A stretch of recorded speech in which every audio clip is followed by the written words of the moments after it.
Med school is really expensive. You might be asking yourself, how expensive is it exactly? And how in the world do people pay for it? I'm going to be covering that and so much more today on Med Monologues. There is so much to talk about. I'm going to be graduating in May with this much debt. But let me back up and explain. Tuition is expensive. I have some numbers here I'm going to be referencing. So each semester of my school cost around $18,000. Years 1 and 2, I paid for 2 semesters, but years 3 and 4 included a summer semester, so it's actually 3 semesters worth. So year 1 cost $36,000 around. Year 2 is $37,000, year 3 was $55,000, and year 4 is $56,000, and that's just tuition. And that number doesn't even include additional hidden costs. So I racked up a total of $10,000 in additional costs. These include things like AMBOSS subscription, scrubs, UWorld, test subscriptions, or test fees, I should say, COMLEX and STEP fees, association dues, background checks, drug tests, UWorld again, a lot of VSAS/VSLO applications, $15 a pop, other study materials, more drug tests, application, residency application fee, matching fee, registration, graduation gown rental, application to graduate, etc. While that is all very expensive, there are things in place to help students pay for this ginormous cost of med school. There are different loans available. There's the Stafford loan, Grad Plus, and Grad Plus Parent that I never use, that I don't really know that much about, so I can't speak to it. The Grad Plus has a higher interest rate than the Stafford loan, and the Grad Plus also has a higher load fee or points, which is a fee you pay up front to borrow that. To qualify for the Stafford and the Grad Plus, you need to be in medical school and you need to fill out the FAFSA. So even though the FAFSA that you may or may not have done in undergrad is a lot of questions to ask to see how much money they should give you, the FAFSA for med school should basically just be like your name, your social, and what med school you're a part of. But they ask a bunch of questions anyways. But just being in a med school means that you will qualify for a Stafford loan and Grad Plus should you choose to take it. There may be like income restrictions on the Grad Plus, like if your spouse makes so-and-so income a year, then you don't qualify, but that's not something I ran into or anyone I know ran into. The max loan that you can take out from Stafford for years 1 and 2 for me were $40,000. I say for me, but this is across schools. It doesn't matter what school you go to, it's the same max. But it could vary by year. But Stafford max for years 1 and 2 were $40,000, and for years 3 and 4 were $47,000. Years 1 and 2, the Stafford covered my entire tuition and I was able to give some back. For years 3 and 4, the $47,000 did not cover tuition. The interest rate that the loans are set at is determined, or I should say released, some point during the summer. I don't know the exact date. It is whatever the federal prime rate is plus X for Stafford or plus Y for Grad Plus, and Y is always larger than the Stafford. It's set every year in the summer and goes into effect about a month later. If your school allows it, you may have the option of looking to see what that rate is and borrowing money before it if it's lower, or after if it goes down. That was not an option for me, but it might be for you. So just keep that in mind, that interest rates change and it may affect when you want to take out that money. Typically, these loans would be accruing interest during my medical school. COVID has kind of messed things up, and so because of that, there's been a special circumstance where there has been no interest generated on these loans, but that is a peculiar case.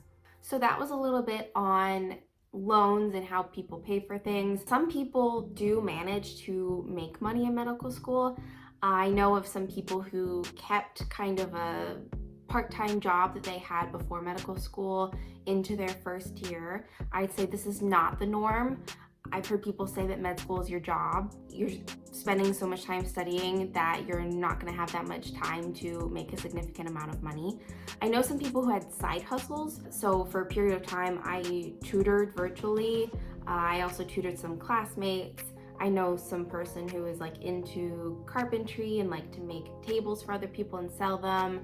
Another person drove an Amazon car because that was very flexible. So in general, I think the theme across these side hustles is it's very flexible and might help pad your walking around money budget. It's not going to significantly chip away at your debt and what you need to borrow. Now I want to talk about saving money. And the thought of that might be a little counterintuitive to being in med school when you have to pay for so much and it's so expensive. But a motto my husband and I have had in med school is don't borrow what you don't need. Because even though it seems like maybe it's money you can spend, it's just stuff you're gonna have to pay back after the fact. It's not free money. We were in a situation where my husband had a job while I was in med school and we used his income to live off of. So we only borrowed the Stafford loan to pay for school. I have classmates who weren't in that same position and couldn't rely on husband's income and so dipped into the Grad Plus to live off of. I think there's a big difference in borrowing everything that you possibly can, the Stafford and the Grad Plus, and using that like your annual budget and your income versus spending as little as possible and then returning everything that you didn't use.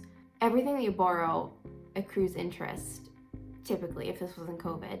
And so that just puts you in bigger debt. So I think saving money is wiser, you end up not owing as much, and I think that I'm in a better position because of that. So we've been living frugally, or what I think is frugally, for the sake of not having to borrow from the Grad Plus. Another thing you can do is look to sign longer term leases. You know you're gonna be in med school for 4 years. So looking for a lease that is locked in at a low price for 2 years, if you can, is great. I know some people have to travel in years 3 and 4 for rotations. So if that's your situation, that's different. But if it's not, and you can lock in a 2-year lease at a low price, that's great. That's what we did. I'd also recommend borrowing equipment. As part of the hidden costs of med school, there are opportunities to buy things, scrubs, different medical instruments, a stethoscope. If you can get around buying and taking from someone who is your senior or an older sibling or a cousin or something, someone who has something already, you don't need to buy new, I think that's wise. I don't think buying the most expensive ophthalmoscope is a good use of money when you're just gonna use it to practice in med school and you're not actually going to use that one in practice, unless you are planning on that. But you're probably just gonna use whatever's in the room. It might be how you want to spend your money. It wasn't how I wanted to spend my money. I bought the cheapest and it broke. So I don't know, but I stand by my decision. Another tip, don't buy the books. I might have said this in another one of my videos. Now I'm not sure, I'm having deja vu. Being in med school means you'll likely have access to an online database of textbooks. And I understand that leafing through a physical textbook is not the same as virtual, but don't start off med school buying all of those physical textbooks. You're gonna have access online. If there is a textbook that you want, that's a completely different story. Like I have bought a couple textbooks because I just wanted the physical copy, but I saved so much money by not buying all those physical textbooks at the outset. And that's another thing you can borrow from other people. Before I got to med school, I thought everyone would be in a similar financial situation. I thought we were going to be entering med school ready to pinch pennies and eat ramen together. But that's not the case at all. Everyone has a different situation. Some people are supported by their family for a little bit during med school. Some people are married to someone that can support their endeavors. Some people don't fall into either of those categories and have to support others, like children, and have to pay for them. Everyone's financial situation looks different. So while this sounds like it might be divisive, it's also, I think, a way you can form friends. So don't be disheartened, you'll find your people. Let me know if you have more questions about my expenses for med school or how I paid for it. And leave any questions or comments down below.